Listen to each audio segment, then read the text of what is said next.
Hey everybody, thank you for joining me once again. This is kind of a special one for me. There's a lot of important things that I want to talk about here on today's video. I originally was going to do all of these as their own separate videos, but I don't know, I kind of thought that would get self-indulgent, and I don't know. People tend to like to see the comics that we look at as opposed to the more personal stuff. But those of you who follow the channel and chit chat with me and join in the lives and message back and forth, I know some of you kind of appreciate this stuff where it's kind of like a personal look at different artwork, you know, the personal stuff that I do or things like that. So I've got a couple things I want to share. I'll just figured I'll put them all together into one video today. Each one of these is special and important to me for different reasons. First off, like, subscribe, and ring the bell. My youngest son, my 8-year-old boy, made this for me a couple days ago.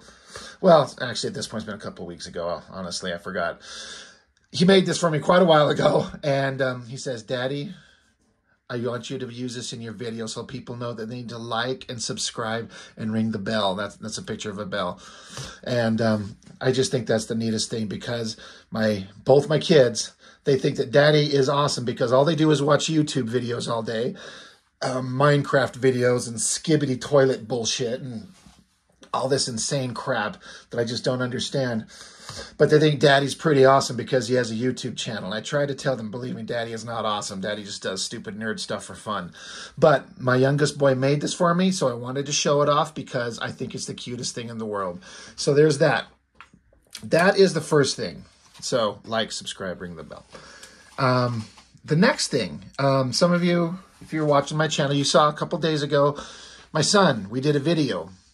Or he did. My older boy came to me. He's like, "Dad, I want to do a video on your channel." I'm like, "Oh, okay. What do you want to do?" He's like, "I created this monster for Minecraft." And he went on and on explaining about how it's the Prowler and he's 5 blocks high and his hit points. And he went over all of this in great detail in the video. And he was asking in it if there's anybody out there that who can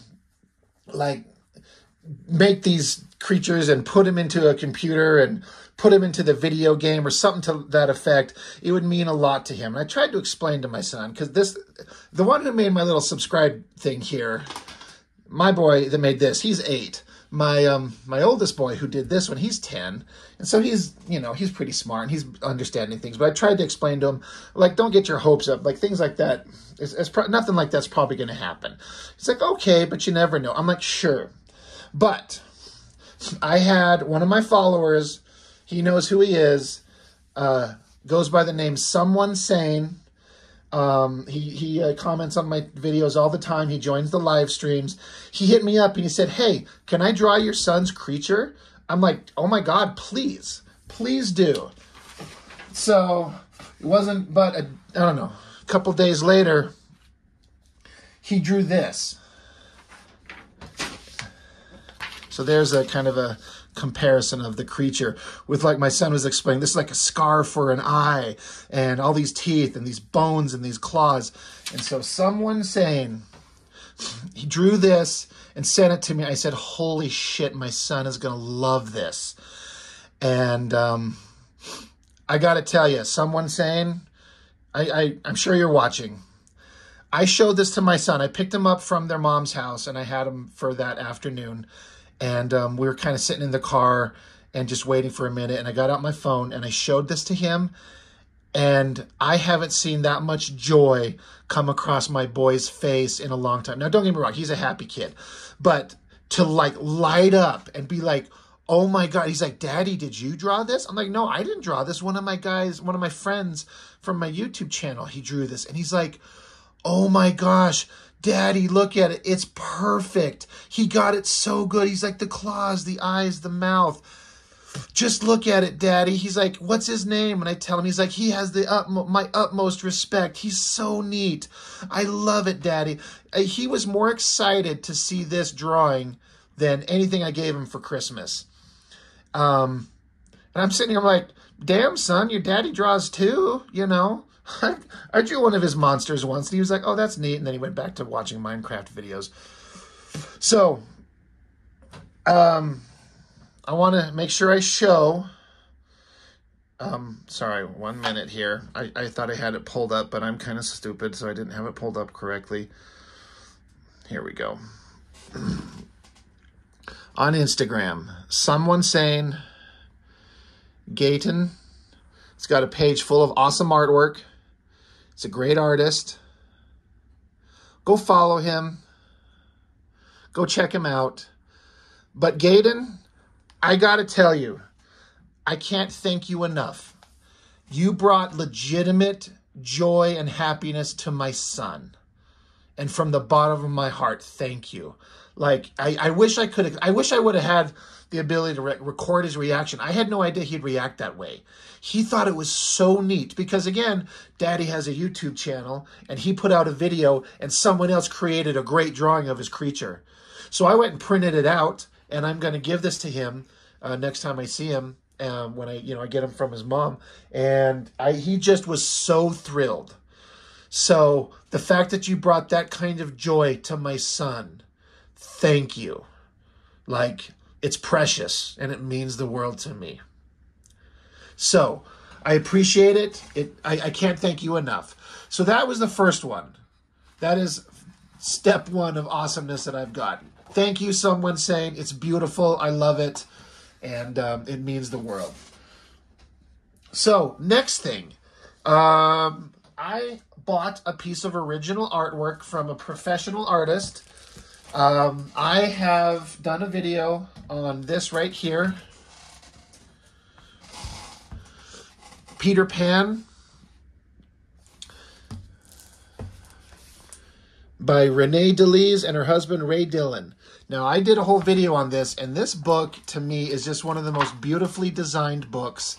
I went on and on about the coloring and the art, just everything about it. It's such a beautiful book.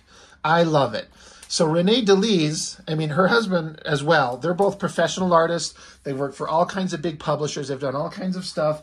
Renae has drawn Wonder Woman for DC Comics, and that ain't no small thing. And for those of you who've watched for a long time, I've mentioned, and I did a video on this years and years ago. A bunch of us were part of a website called Digital Webbing, and I spearheaded an X-Men group project that we all did. A bunch of us got together. One of my buddies, Isaac Bell, did a couple of X-Men pages just for fun. And then I drew a couple of pages following his pages just to kind of continue the story. And we got a bunch of people to just draw, like, if I can remember, something like 50 pages of a comic.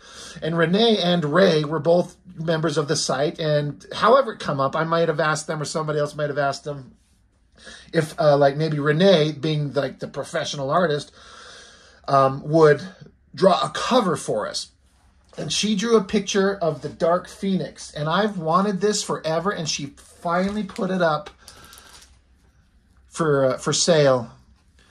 And I bought it from them. Now, this is done in 2015 is when it is dated there.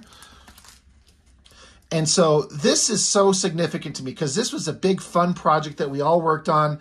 And to get someone who's like was a working professional to take time out of their day to come along and draw even just a sketch pencil cover. I remember I printed it out, did a light box ink of this, which honestly was not very good because I'm not a great inker. I mean, I want to be, I try to be. But then I had several other of the people from the website colored it up and made it look absolutely stunning. And when she finally put up this past holiday season, she was showing a bunch of artwork that she was selling. I was kind of sitting there watching her pass these pieces of artwork in front of the camera, and I'm sitting here thinking, God, it'd be awesome if she'd have that Phoenix on there because I really fucking want. I even sent her a private, like, direct message on Instagram a couple years ago, which she never saw. But then she passed this one in front of the camera. She said it was on her website, and I went and looked it up, and it was at a reasonable price I could afford, and I bought it, and I am so glad to have this thing. I have every intention to do another light box trace ink just to see if I can get it any better. It's a little tricky because seeing it in person, it's a lot rougher than I kind of thought. Like, everything's there. You can tell and you can see what needs to be done, but this is where being an inker and knowing how to draw, you can't just trace. Everyone jokes, or everyone knows the jokes done in the Kevin Smith Chasing Amy, like an inker just traces. You're just a fucking tracer. I'll trace a line around your dead fucking body. It's not that. Just like the guy says in the show, you have to add depth and shading. Only then does the image truly take shape. That's completely true. Now, with modern comics and printing technologies and stuff like that, you could take a pencil drawing like this and just go straight to color and clean it up. And the average person probably wouldn't know. They wouldn't give a shit. I am stuck in old school traditional, and I like color. I like inks. I like black and white before color. So, I mean, I love the face on this. I love the flowing hair, the kind of indications of the flame kind of coming back and forth all the way through here. I love her sash around her waist and the way the folds on this come forward. You can see where everything's there, but there's enough tightness to tell you everything you need to know, but enough loose randomness for an inker to be able to add their own kind of flair to it and give it a kind of a distinct, unique look, which is something that we're going to get into next, which I'm really excited about. I can't wait to show you this. But I've wanted this for so long, and to get it at a price that I could afford. So Renae De Liz, look her up. If I remember correctly, I'll try to have all the links for all the different things in the descriptions of this video, like a good YouTuber. But Renae De Liz, thank you for making this available. I mean, I don't know if you remember the digital webbing X-Men group comic that we all did and how we had this for that. It means the world to me. I love this drawing. It's just kind of like a connection to a thing that a bunch of us did back in the day, a group project where a bunch of us got together and created something, and it was fun. And the fact that you were willing to do this, Renae, it means the world to me. It's so great, and to be able to own it. So thanks to you and your husband, Ray, for, you know, he messaged me and let me know it was on the way. I love this thing. I'm going to get it in a little frame, and I'm going to have it up, and I'm going to love it forever. I think it's great. I'm going to try and do another bullshit like light box. I'm not stupid enough to try and actually ink on this. I would actually like to. It's so much better to ink on the direct pencils rather than light boxing it. I don't really know how to. I'm sure. I know I can get someone to do it for me where I could get it scanned and then have it made into blue line and then ink over that. But it's still not the same as just going over the actual original lines. But I'm not going to ruin this, so I kind of want to ink it again and see what I can come up with. So I love this. Thank you so much, Renae De Liz and Ray Dillon. I love this, and I'm glad to have it. Speaking of inking, this is the part that I was most excited to get to. But in my digging through all my stuff, just random, this has nothing to do with anything. A couple years ago, I did some ink practice over Joe Mad. And this is my inks over Joe Mad. Now, this was at a light gray kind of pencil. And so I just printed it out and just inked over the printing on it. I did this in 2019. Don't mind this line. This was just something that printed out on it that wasn't supposed to be there. I'm sort of-ish happy with this. I kind of forgot that this thing existed. I was digging through all my stuff, and I'm like, oh, God, this thing, right. I just can't emphasize how good of an artist Joe Mad is. Most of us know. He draws everything on here has an interesting shape and design and vibe. Her hair and all these awesome shapes. Her face, the gun, giant curvy shapes everywhere. I know that it's not perfect. I don't think I'd get hired by anybody as an inker for this work, but it was fun. I was really trying to get good control over my lines on the face here, and it's not quite there, and I would actually like to try and do it again, but this was fun. Lots of fun. So anyway, I was just digging through my stuff. Now, this isn't the important thing I was going to talk about, but talking about inking, this is just something that I came across and I wanted to show it. I love inking, but I'm not very good at it. In fact, my inking, when I pencil my own stuff, I pencil extremely rough. These are very rough pencils. And you can see how I've started some inking on here. But these are some pages I'm working on. And this is, roughly speaking, about as far as I take it. And then I do them in stages. I'll do some inking on the big obvious shapes, get it going, and then I'll go back in and tighten up the looser stuff. But then I just kind of find the drawing in the inking stage. And I don't know if some of you watch or look at Eric Larson, who draws Savage Dragon, to see the rough pencils that he does, and then how he takes those rough pencils to inks. You can kind of see like a method that works. I don't like penciling really tight because I feel like I'm wasting steps when I can just find the drawing in the inking stage. Now, I might be hurting myself, but I'm also trying to get things done. So again, this is as far as I take my pencils. And I'm not saying that this is a good way to do it or that's the right way to do it, but it is how I do it. So that's just an idea of how rough my drawings are typically. Now, for those of you who follow my channel, maybe have joined some of my live streams, you may have seen that there's a fella who's joined up the live streams, and by the name of Chuck Gibson. And for those of you who don't know, that gentleman is a fantastic artist and was an inker for WILDSTORM Studios for Image Comics back in the 90s. If I remember what I saw him write, and Chuck, if you see this and I get this information wrong, but I believe you said from 94 to 98 was an inker for WILDSTORM on several artists, and he said on a very limited scale, he got to ink Jim Lee, I think he said 2 or 3 times is all. But there's a former WILDSTORM Comics inker like commenting on my videos and joined up a live stream once or twice. That's pretty freaking awesome for a guy who just started a YouTube channel. I'm just a nobody doing my own stuff. And but during one of my live streams, he threw out, I was saying how my birthday was coming up, and he's like, "Hey Rob, I'll ink a drawing of yours for your birthday." And I tried to play it really cool when this happened in the live stream, but inside I was like, oh my God, what, really? You got to be kidding me. But then I hit him up later. He's like, yeah, absolutely. Just throw something my way. What do you want? I was like, holy shit. You got to be like, holy shit, right?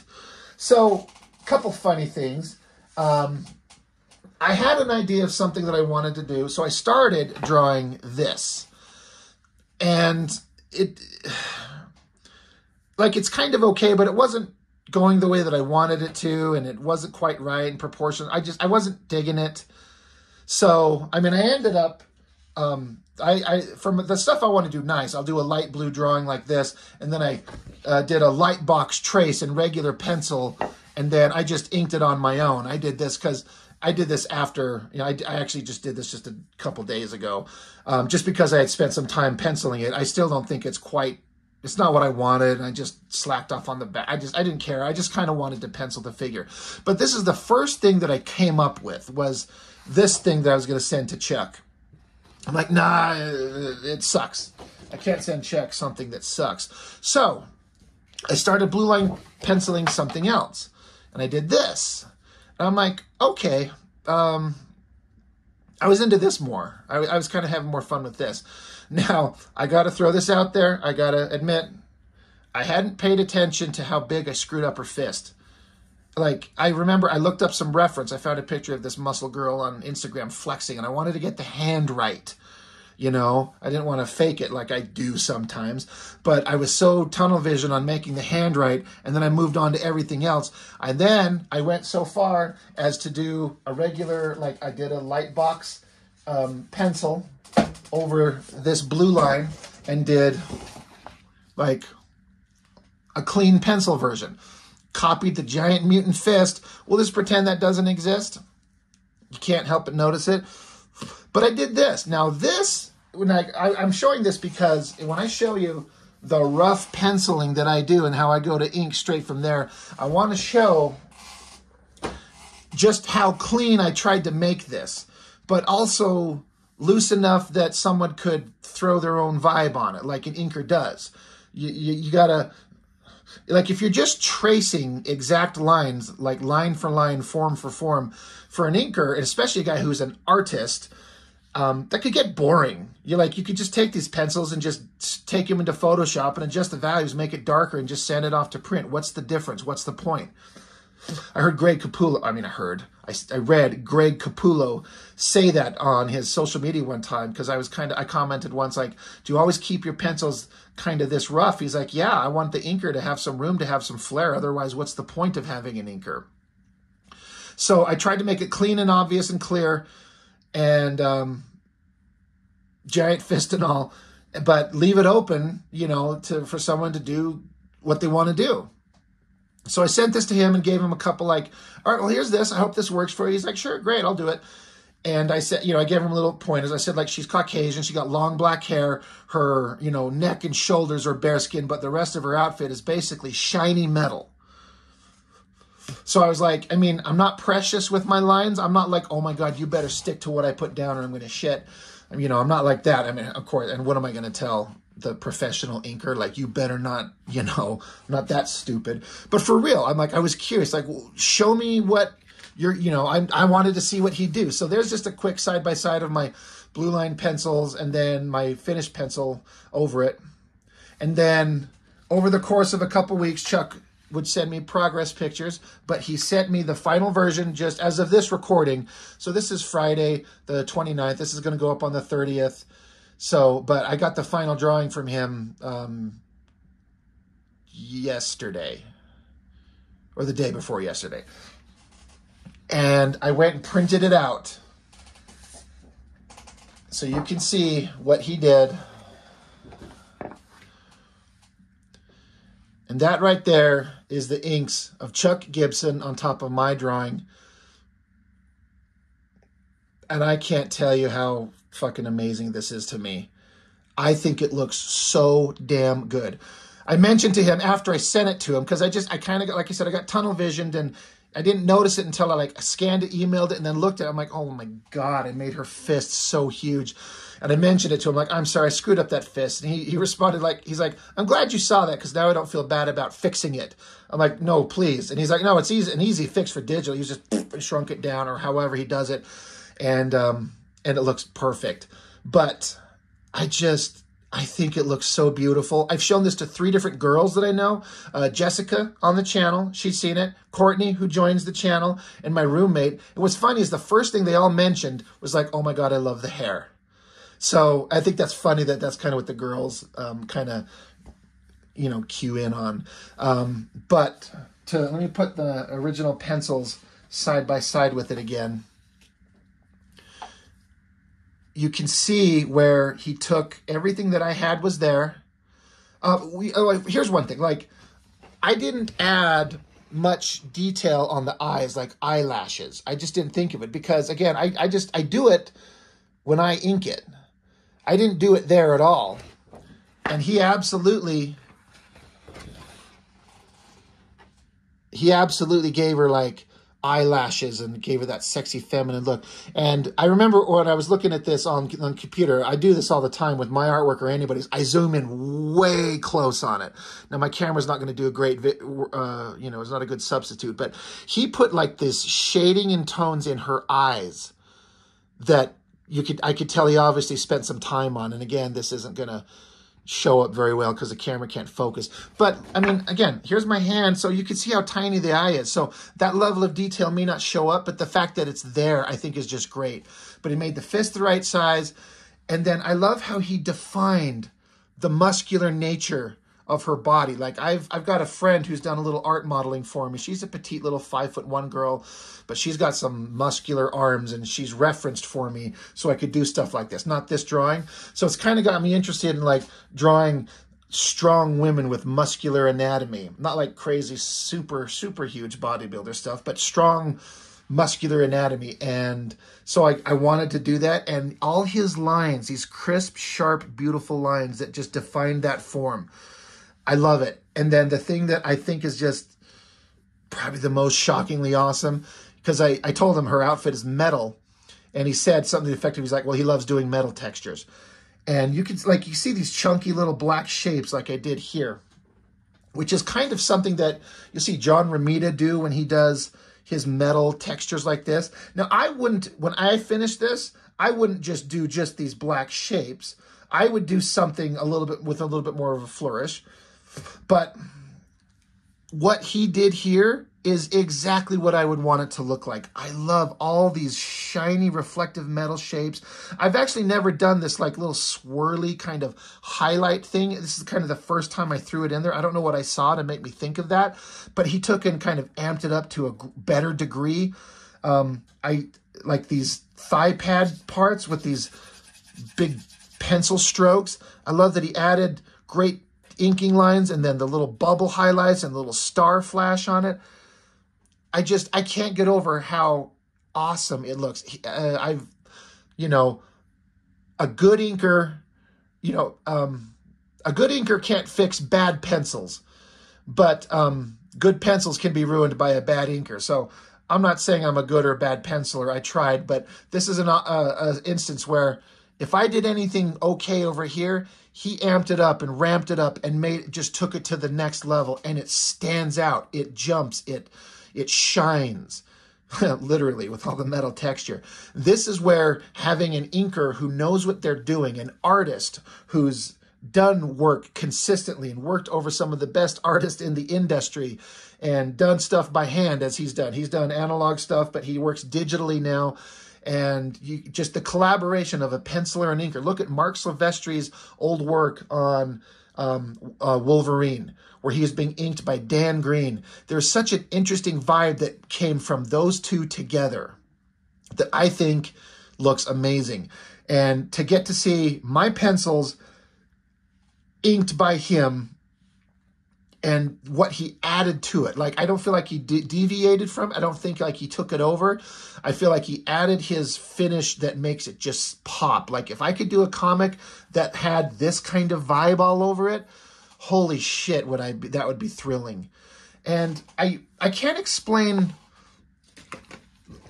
what it is. I don't have the vocabulary to explain, but like just looking at the ink lines, like see in the hand, like these big chunky shapes. God, as I talk, I spit all over it. But like these chunky shapes here and on the hand, and then how it's like thicker.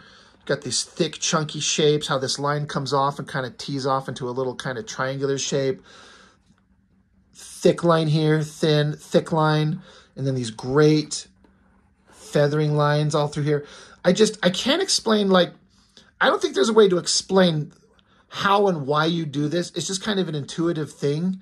Maybe, Chuck, if you join in and you can tell me, like, how you decide to go, like, thick, chunky line, then very thin, and then thick. Even a broken line, like, that line is not touching, but it's perfect. And then all these shiny reflections in her metal outfit. I've had these little side rib cage pointy designy elements on. I designed this on a character like 2 decades ago, and I've always wanted to add them to something, and I kind of added them onto this. I like how it's like shiny reflective here, but then got these kind of standard comic book slotted lines, like Colossus, for example. I don't know what else to say about it. I'm so thrilled with this.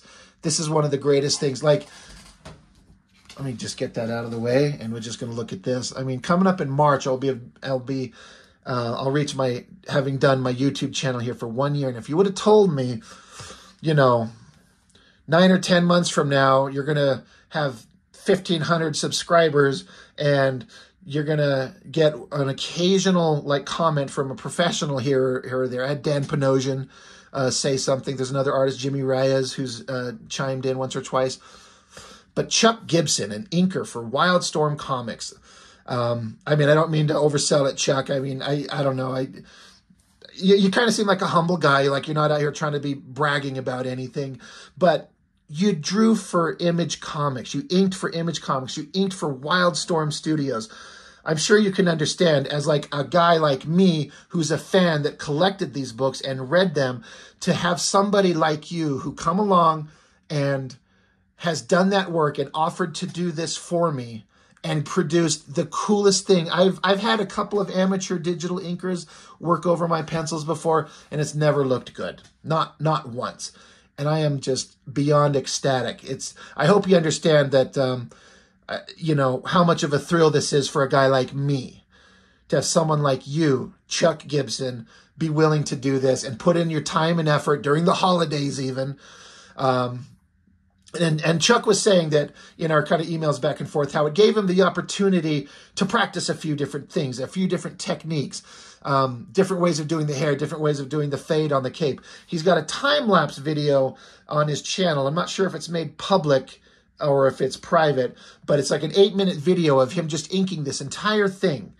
And it's awesome because you'll see him inking certain things, and then he'll get to a certain part and you can see him like work on it, stop, erase, do a new thing, stop, erase, do a new thing, stop, erase. You can see, like he told me in the emails, how he tried doing a few different things, like different techniques, how the hair was kind of just straight black and white at one point, but then he got some different brushes to give it this long, flowing, lush look.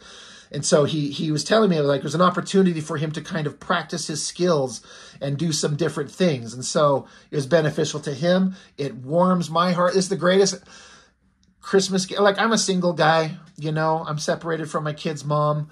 Like, I don't know. I was gonna say, like, I didn't get anything for Christmas. My roommate got me a thing, and that's awesome. But, you know, I'm just a single guy over here. I got my kid shit, but you know what? I did get a Christmas gift. And this is the greatest. Like, it's going into a frame. Like, I've got one of these. I'm going to go get, at bare minimum, one of these, like, trying to get it right here. Like these plastic frames that you can get, right? Put up this. I pulled this insert right out of a comic. But I'm going to get one of these. I'm going to put this printout in one of these frames, and right up here on my wall, where I've got a bunch of artwork, like, I'm going to rearrange it. Like, this is my own artwork here. That's my own artwork over here. But then all of this is like Drew Struzan and Adam Hughes and Mignola and Adam Hughes. More Adam Hughes here. That's my own artwork. I'm going to redo this. And this thing is probably going to be sitting right here in front of me and never move. I just love it. It's inspiring. And I love it. I guess I don't know what else. Ugh. Get this thing hooked back on here. I guess I don't know what else to say. You know, so again, Chuck Gibson, thank you. I cannot thank you enough. This is great. You know, and maybe we'll have an opportunity to do something again in the future. You know, who knows? But if not, this is a thrill. This is the biggest thrill personally for the entire time that I've been doing my channel on like a personal level, to have something like this be a result of this. If you would have told me as a kid back in the 90s that down the road you'd get the opportunity to have something like this happen, I'd say you're a lying sack of crap. So 47-year-old me just sitting here like, dude, this is so great. Thank you so much. So, hell, I don't know. I think that's it. So I don't know what else to say, but I wanted to do these videos. Like I said, I was going to do them all separately, but this is all, you know, putting them all together as one. So thank you, Chuck Gibson, for doing inks. Thank you, Renae De Liz, for letting me buy this piece of original artwork from you. And someone saying, Gayton, thank you for doing this drawing and making my son so happy. Like, I wish you could have seen it. Like, he was just glowing and talked about it for 30 minutes straight. There's nonstop. Like, Dad, that was so neat. That is so cool. Can you believe someone did that? I know the feeling, son. I know the feeling. So anyway, I guess that's all I've got for now. Thank you, everybody, for watching my channel, listening to me rant and talk on, and hear my stupid opinions on comics, and hear me breathing through this phone all the time, and listen to my potty mouth. But it seems to be connecting with some of you, and I seem to be making a little bit of headway, and it's a fun little endeavor to have been able to take on, just talking about comics and art and making connections with other people. It means the world to me, and I appreciate it. So that is it for now. As I said before, thank you, everyone, for joining me, and I'll see you on the next one.